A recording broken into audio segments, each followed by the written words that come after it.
A love so overwhelming, it brings a powerful man to his knees. Yet so consuming that it threatens to starve the very gods he's meant to serve. How could a passion so sweet become a curse that rewrites a hero's entire fate? Welcome to the Deep Dive. Our mission today is to journey deep into a collection of ancient clay fragments known to scholars as the Keşşi Efsanesi. This tale, though, rooted in Hurrian traditions, was preserved and, well, beloved by the Hittites. It showcases some of the finest literary composition of the Bronze Age. And we aren't just reading dusty history here, we're looking at an early prototype of the heroic tragedy. Our sources draw a clear parallel between Keşşi's fallen recovery and the monumental journey of heroes like Gilgamesh. Right. The central question this deep dive has to answer is, well, it's pretty simple. What ruin befalls a man when he consciously allows personal desire to completely erase his sacred and social responsibility? It's a profound story about balance, and to understand the gravity of his mistake, we first have to understand Keşşi himself. The sources describe him as a magnificent, highly talented hunter. But his skill wasn't a hobby. It was the foundation of his existence. Okay, let's unpack his backstory a bit, because it immediately sets him up for failure. The remaining tablets hint that Keşşi was no ordinary mortal. No, not at all. He's theorized to be the semi-divine son of a god, maybe the mighty storm god, or the sun god and immortal mother. And that dual nature is critical. Our sources imply that his divine father, perhaps a bit reckless, abandoned him. So Keşşi was raised by his mortal, widowed mother. He carried the blood of a god, but his everyday reality was deeply human. He was responsible for everything. For the sustenance of his entire household, yes. The hunt was his essential duty. So he's a half-god with full mortal responsibility, and he's performing his duty well.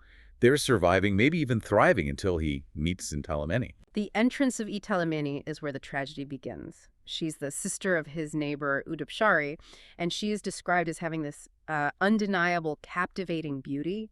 And Keşşi falls into a passion that the source material labels with a dramatic finality. Öldürücü aşka.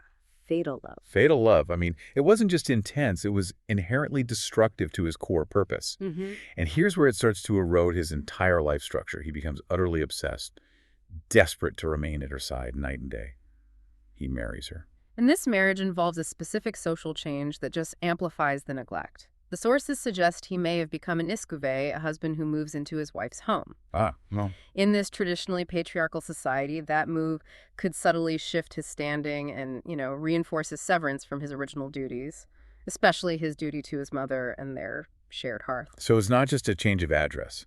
It's a social and economic pivot that prioritizes his new partner over his fundamental role as the primary provider. And because this obsession is so complete, his fundamental duty just stops. Cold. Exactly. The love for Shintalimeni leads him to a profound neglect that breaches three major pillars of his society. First, he stops hunting, which is his economic job and the source of his family's food. Right. Second, he neglects his social duties to his mother. And third, and this is the most catastrophic for him, he neglects his religious obligations. Let's focus on that religious neglect, because this is where the crisis expands from a domestic problem to a cosmic one. If he's not hunting, he's not getting spoils. And if he's not getting spoils, he's not offering the korban. Necessary sacrifice, yes. That's the gods. That's a crucial insight. In the ancient Near East, the gods required tribute. The act of offering the korban from the successful hunt wasn't just, symbolic respect. It was a necessary exchange. A transaction, almost. You could say that. Yeah. The gods derived vitality, honor, even essential nourishment from those sacrifices. By withholding the korban, Keşşi wasn't just being rude. He was functionally starving the very deities who held dominion over his life in the natural world. So this is a practical crisis. Keşşi has essentially cut off the divine economy. The deities aren't just annoyed. They are literally hungry and enraged by this profound disrespect and neglect. They feel their sacred status is being challenged by the devotion he's channeling entirely toward a mortal woman. And this impending disaster is recognized first and most clearly by the person who sees the consequence closest to home, his mother. She is the voice of practical reason and sacred wisdom in the tale. She sees their family hearth dying out and the shadow of divine wrath approaching. And she gives him one of the most direct and powerful warnings recorded on those surviving tablets.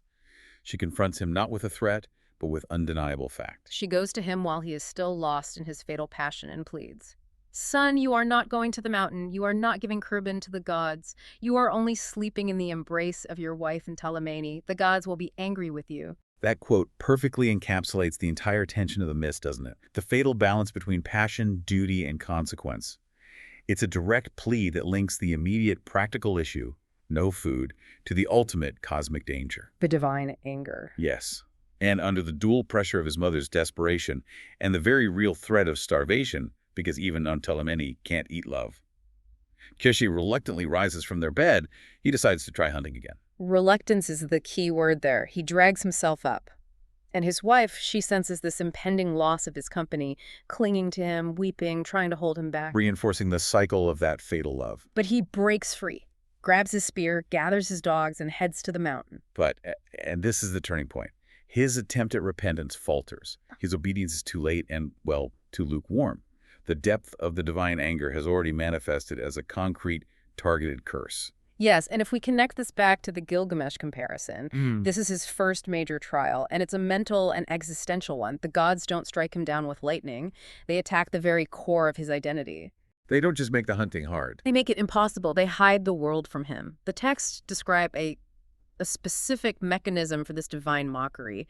Keşşi, the great hunter, wanders the mountains, but every single animal is invisible, unattainable. It's like the powerful nature deities, Kamrushepa and Tetashapi, have just colluded. They've scooped up every beast of the field, tied them securely into a massive sack, and hidden them away. Imagine the psychological collapse. A master craftsman whose tools suddenly refuse to work. He's running the same trails, using the same skill, but finding absolutely nothing. The entire wilderness has been divinely emptied just for him. He's been made redundant by vengeful gods. And the shame must be profound. He couldn't face his mother or his wife empty-handed, so he descends into this self-imposed exile. He just wanders, hungry and thirsty, desperately trying to break the curse, clinging to the hope of a single catch. Just one to justify his return. Right, and this isn't a short trip. This descent into misery drags on for an agonizing 3 months in the mountains. 3 months. You have to let that sink in. 3 months of increasing physical pain, exposure, and the shattering realization that his divine patrons are now actively against him. The text implies that he eventually collapses from sheer exhaustion and starvation, possibly as the brutal mountain winter sets in. He's gone from the peak of domestic bliss and professional skill to a desperate, broken man, wandering aimlessly until his body just gives up. He somehow survives this catastrophic ordeal and returns home. But the physical recovery is nothing compared to the mental damage.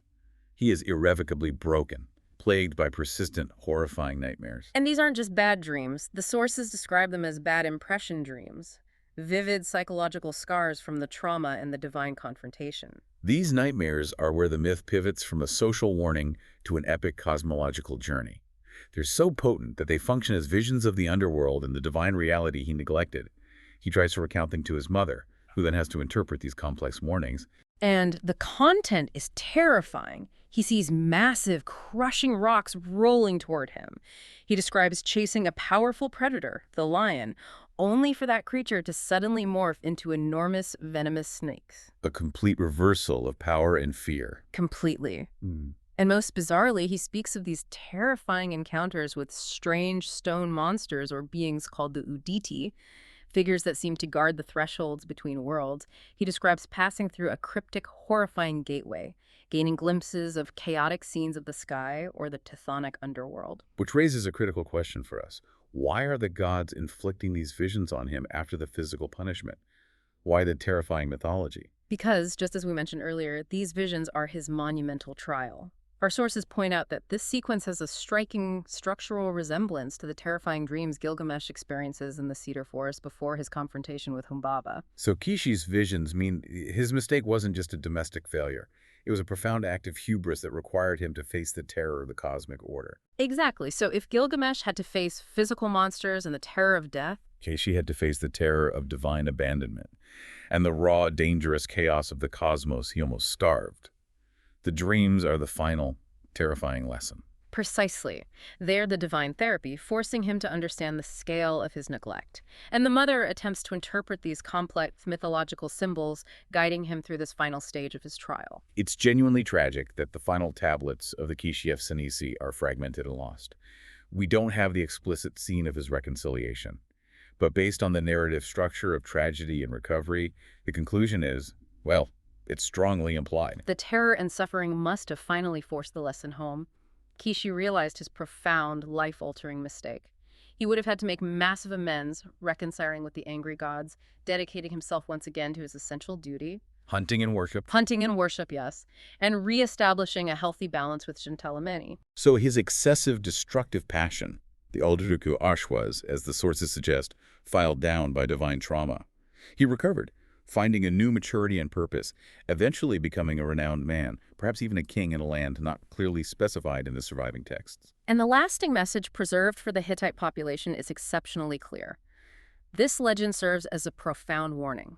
Do not allow intense personal desire to override your necessary social, economic, and religious commitments. Keşşi is one of the rare mortal anti-heroes in this ancient literature who failed spectacularly, underwent a monumental trial, and ultimately found his path back to balance. And from a literary perspective, this places the Keşşi myth at the cutting edge of storytelling. It's cited as one of the earliest examples of this fatal love motif in world literature, a Bronze Age precursor that conceptually foreshadows the destructive love stories that would later define the courtly love traditions of the distant Middle Ages. And the core conflict remains eternal, doesn't it?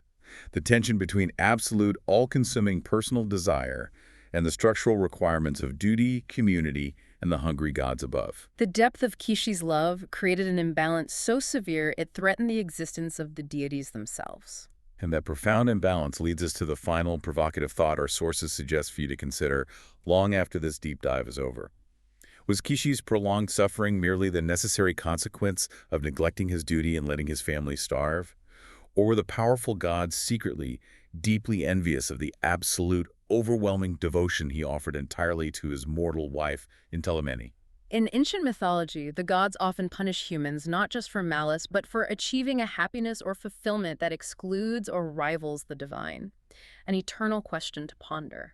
I hope you've enjoyed our journey into this mysterious world and the profound lesson of Keşşi. If you like this deep dive, please consider sharing it with a friend. Until we meet again next week to follow the trail of another ancient legend, take care.